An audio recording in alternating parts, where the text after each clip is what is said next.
मनुष्य देही मानव धर्म अनमोल, हर धर्म होता है, और इसका अनमोल का तात्पर्य यही है कि जितनी और देहियां उनमें ये सर्वोत्तम है। पर ये हर किसी को हर वक्त नहीं मिलता।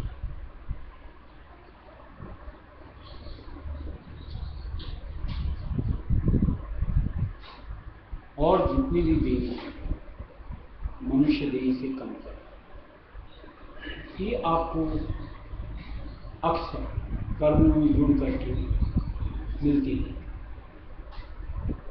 लेकिन मनुष्य देह के लिए सटीक शुभ कर्म जब इकट्ठी होती तब कहीं जाकर के नरफल मिलती है।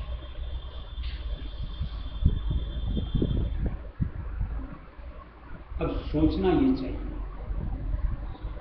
कि इस अनमोल नर्तन की हम लोग कीमत क्या लगाते हैं, क्या समझते हैं।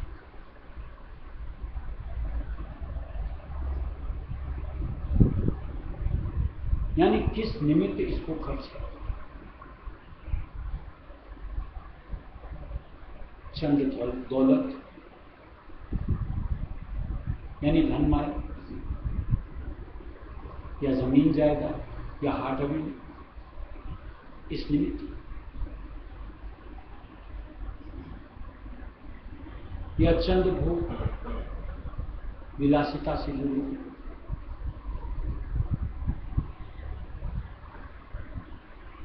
इस निमित्त ये अनमोल चोला मिला है। सही कहो तो जिनको सच्चा और सीधा रास्ता नहीं होता, उनके लिए ये जीवन भूल भुलैया की तरह,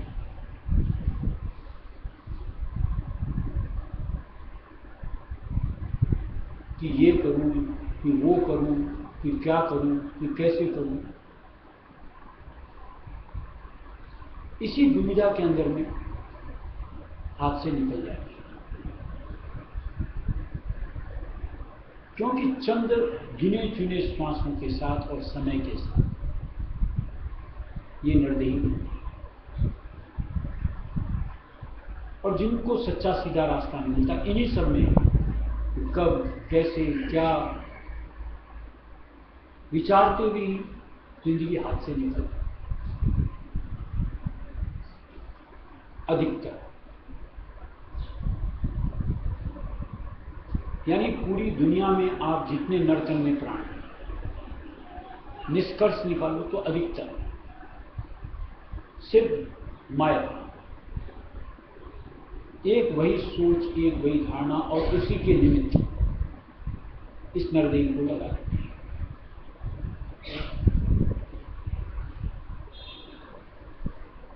और ये धन दौलत माया की लिप्सा, या यूं कोई हविस ऐसी है कि कभी शांति ही नहीं है, आज तक किसी की न हुई और न कभी हुई। ये संतों के निष्कर्ष हैं, और जो संतों का निष्कर्ष है उसमें कहीं कमी नहीं रहती, यानी 100% खरा।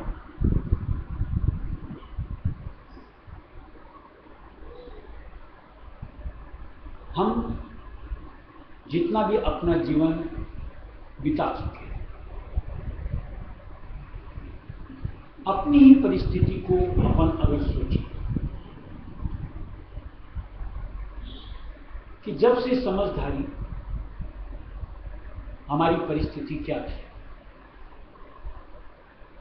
आर्थिक तौर से,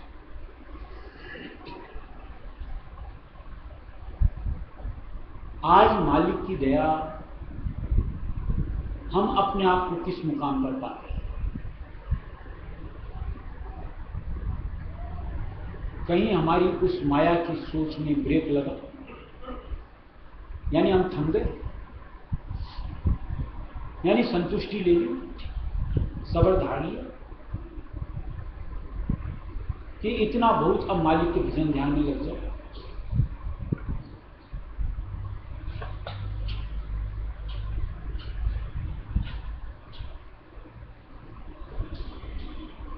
ये तो बात हम सत्संगी होकर के की है। जो गैर सत्संग, उनकी तो कोई कहने की बातें ही नहीं। यहां तो हम लोगों को हर वक्त कुछ न कुछ सुनने को मिलता है, समझने को मिलता है, फिर भी धारणा न जाने क्या बात, इतनी क्या उसकी चमक धमक आ सकती कि बस उसी के पीछे की दौड़ चलती है।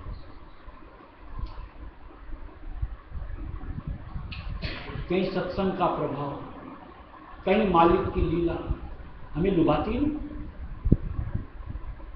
कि बरबस उसके निस्बत हमारे अंतर का विचार बने, कदम उस तरफ बढ़े, रफ्तार बढ़े। अपने लिए क्या हमें उचित नहीं लगता? यानी इस अनमोल नर्तन की कदर समझ में नहीं आती।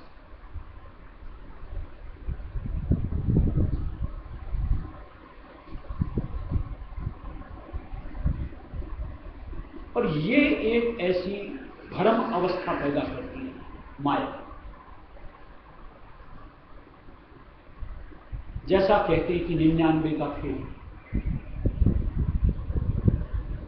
कि बस इतना हो फिर छोड़ दें, उतना होता नहीं, उससे आगे फिर अपनी सोच दे देते। ये अनुभव की बातें संतों की। कहीं हम ऐसा अपने साथ जुड़ता हुआ नहीं देखते, तो वहां कहीं हमारे कदम ठिठकने नहीं चाहिए।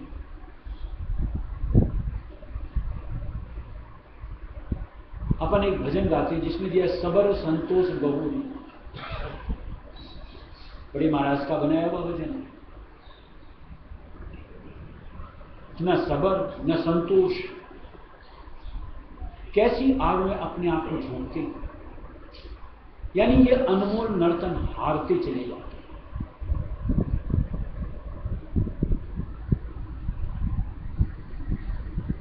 किस निमित्त मालिक ने इसको हमें बख्शा है और इसको किस काम में ले रहे हैं, बड़ी विचित्रता है समझना।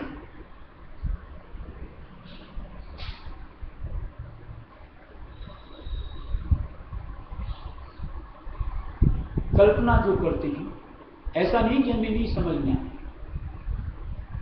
कि मान लो आज किसी के पास 10, 20, 50 लाख रुपए हैं,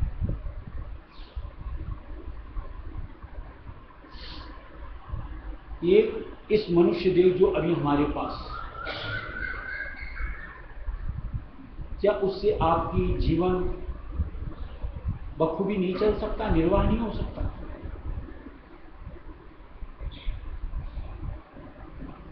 या मान लो 5 लाख ही हैं, तो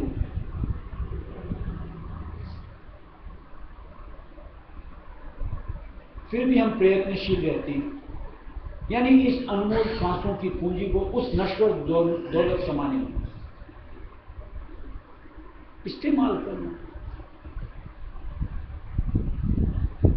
फिर ये तो सोचो कि जिस पल भी हमारा आखिरी श्वास आ गया, ये क्या काम आने वाले हैं? हम लोग जो कल्पना करते हैं, हमारी औलाद, औलाद की औलाद, औलाद की औलाद, कहां तक? और वो हमारी सोच का विषय होना चाहिए कि हम वहां तक क्या इंतजाम करें, अपना तो करें, खुद के लिए क्या किया। अगर भजन भक्ति, निश्चल भक्ति परमपिता रायस्वामी दयाल की ने की, तो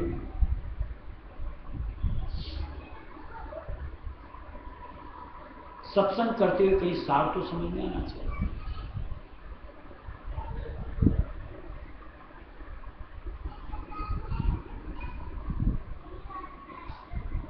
और ये ऐसी चर्चा है, ऐसा नहीं कि पहली बार सुन रहे हैं, ऐसा नहीं कि हमें ये समझ नहीं आती, लेकिन सोच में परिवर्तन नहीं है।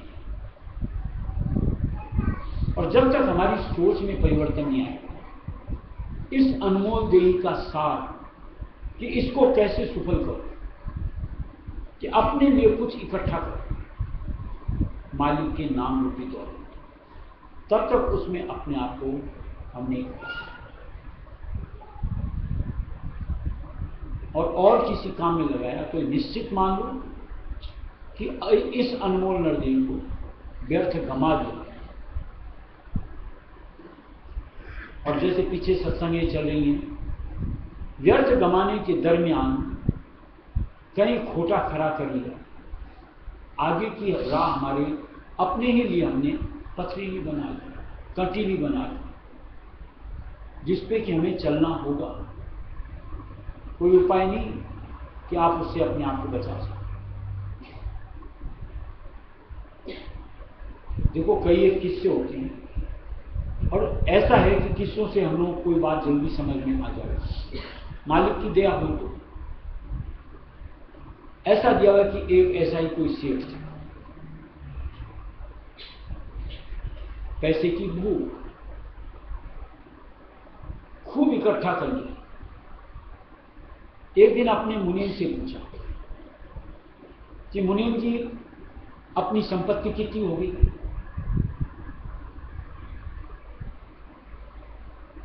बोला सेठ जी बहुत हो गई। बोला तब भी? बोला आपकी 10 पुश्त खाली इतनी तो हो गई। इतने में सेठ रोने लगे। मुनीम ने बोला माजरा क्या है, क्यों रो रहे हो? बोले 11वीं कैसे खाएंगे?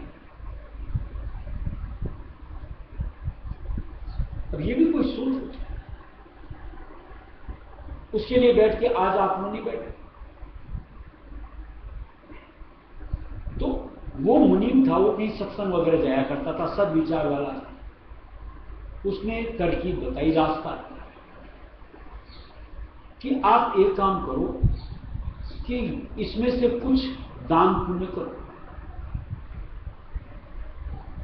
तो आप तो उस 11वीं की तैयारी हो सकती। बोले दान करूंगा तो ये तो कम हो जाएगी।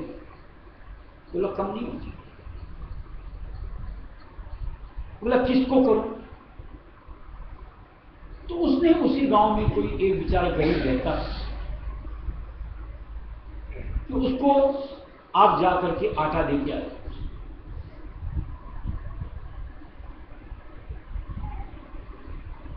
सेठ ने देखा आटा कितने का आएगा, चलो दे आएंगे। दूसरे दिन सुबह सुबह प्रभात बेला के अंदर में कोट में आटा बांध करके उसके द्वार पहुंच गया। दस्तक दी, वो बेचारा गरीब बाहर आया। बोला मैं तेरे लिए आटा लेके आया हूं। उसने कहा 2 मिनट रुको, मैं आता हूं। अंदर गया, थोड़ी देर में बाहर आया। बोले महानुभाव, अभी और रात तक का मेरे पास आटा है, मुझे जरूरत नहीं, आप अपना ले जाओ, और जिसने आज का दे रखा वो कल की भी दे।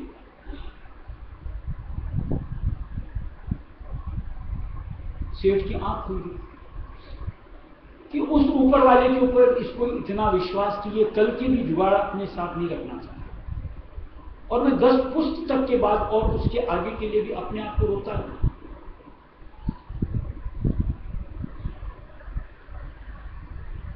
हम क्या करते हैं आज? हम लोग जितने भी आज मालिक के नाम की कमाई करते हैं, जो भी जिससे भी जितने भी बनते हैं, उसको संभाल पाते हैं?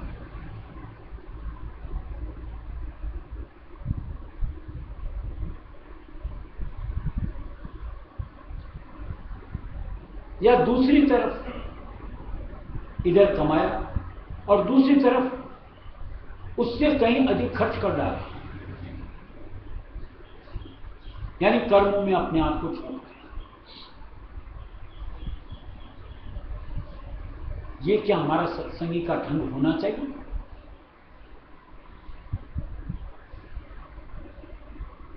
जहां इतनी भी समझ नहीं, मुश्किल मुझसे इतना बन पड़ा,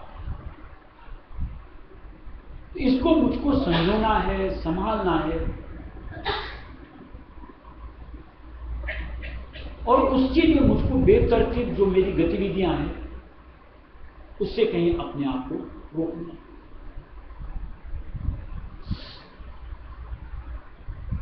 यानी जो कुचाल, उससे अपने आप का छुटकारा।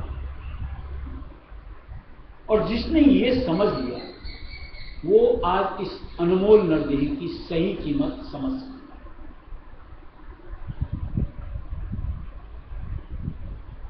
क्योंकि ये यानी भक्ति, वो भी निर्मल भक्ति, सिर्फ इस मनुष्य देही में ही बन सकती है और किसी चोले में नहीं। और यही हमारे साथ आगे हमारी नियति तय करती है।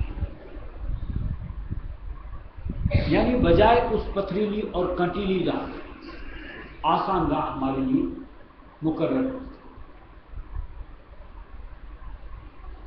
खुद के लिए अपनी वो तैयारी हमारे लिए हमें उचित लगनी चाहिए, थोड़ी सी भी सत्संग समझते हैं। यानी जो बेतरतीब हमारा ढंग, रवैया, बर्ताव ठिठक जाना चाहिए। और ये खोखली दिखावे की चीजें कि कोई आ जावे तो अपने आप को अच्छा दिखा दो और घर के अंदर नंगे फिरो, बाज आना चाहिए। सत्संगी की रहनी जैसी वैसी दर्शनी चाहिए और वो सत्संगी का स्वरूप के रूप में हमारे में समाना चाहिए कि जहां कोई पाखंड नहीं, कोई दूसरा चरित्र नहीं। और ये बातें जब समझ में आएंगी तभी कहीं दूसरी यानी जिससे हमारा पतन, उस ओर से हमारी मुंह कहो वृत्ति को फिरती है और तब कहीं मालिक से कनेक्शन बनता है। हे मन रसिया काया के बसिया, हे मन रसिया काया के बसिया, छोड़ो हमारे डगरिया, प्यारे छोड़ो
वो कार्य रूप में परिणित होने का।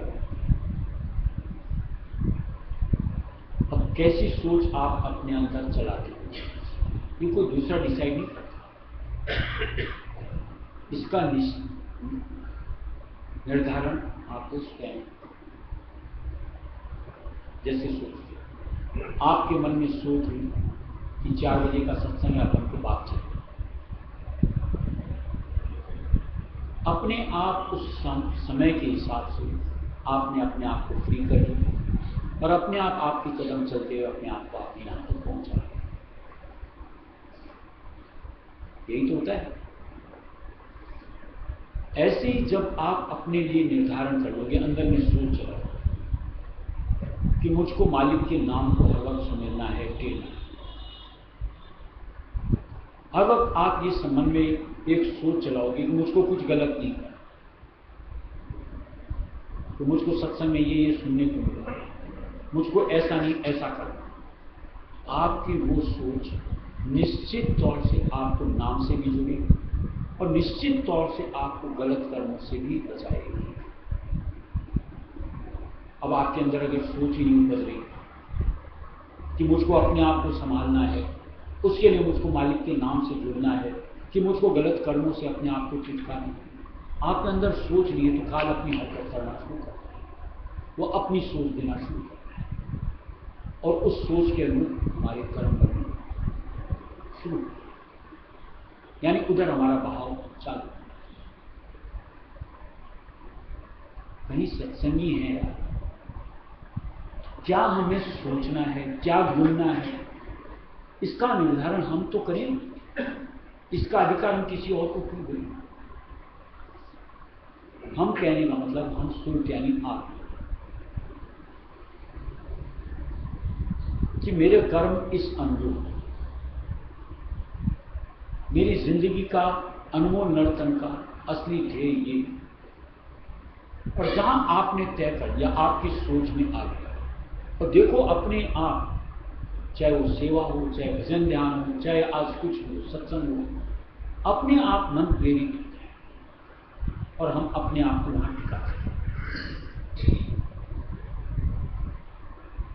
इसलिए मन से यूं को पुकार की कि हे मन रसिया काया की रसिया, छोड़ो हमारी व्यवहारिया, कि तुम काया में रचने बसने वाले, कम से कम मेरा रास्ता छोड़ो, मुझे मालिक की भक्ति में जुटने दो। ये अनमोल नर सही किसी तरीके से सफल हो जाए, ऐसे कर्म मुझसे बन पड़ने दो। आपकी सोच से फिर अपने आप ये आपको फॉलो करे, यानी आपके पीछे पीछे अपने आप आए। अभी तक ये होता है कि इसकी सोच और हम इसके पीछे चलते हैं, रूप परिवर्तन। और ये सिर्फ सत्संग में अगर मन में कुछ ठाड़ लें तभी मुमकिन होता है। जैसे सोच, हम लोग जो सत्संग में सुनते हैं, मालिक जो सुनाता है, अपने फर्ज निर्वाह करो, और जैसे जैसे हमारे फर्ज पूरे हों अपने आप को फ्री सुनते हैं। अब ये हमारी सोच से जुड़ जाना चाहिए कि जैसे जैसे मेरे फर्ज पूरे होंगे उनको दुनिया से निकलते चले। अगर आपकी सोच में वो जुड़ गया, 10% आपका फर्ज पूरा हुआ, आप ठीक 10% मालिक के नाम में आपने आपको बेहतर तरीके से बढ़ करके चढ़ करके जोड़। जहां आपने 50% फर्ज पूरी दी, आधा आप मालिक की शरण में अपने आप को टिका, और जहां हर फर्ज से निर्वाह पूरा हुआ, संपूर्णतः मालिक की शरण में आप सोच से वो क्रिया बनी और हमने अपने आप के जीवन को सार्थक किया। जहां सोच ही नहीं, मन हावी होता है और फिर उसके रंग ढंग दिखते, कभी नीचे कभी ऊपर, यानी कभी हम नीचे कभी वो नीचे। ये हमारा स्वरूप चेतन का, मालिक की अंश नहीं होना चाहिए। और वो भी तब जब मालिक की दया से सत्संग मिलती है, समझ मिलती है और हमें वो आती है। तब तो कहीं हमको अपनी सोच की बना करके उस पर दृढ़ होना चाहिए कि ये नर्तन बार बार नहीं मिलना, इसको मेरे को सफल करना है, निज काम में लेना है, मालिक की भक्ति करके मुझे कहीं अपने लिए आगे की राह दूँ।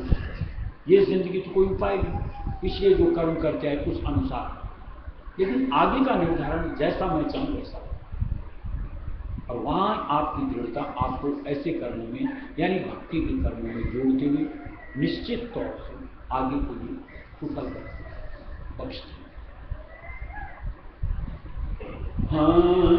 सन संग मान सरना भरे लो अमित गरिया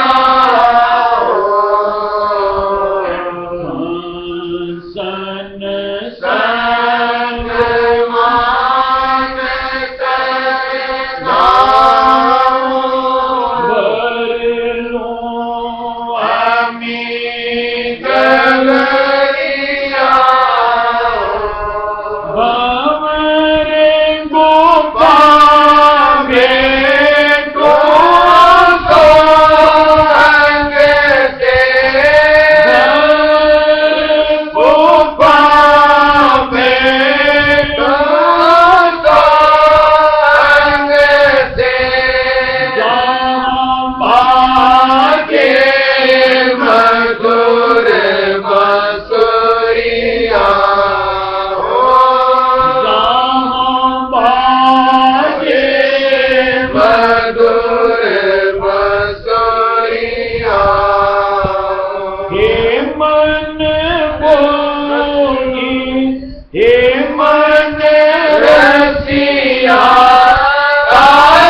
तीनों लोक में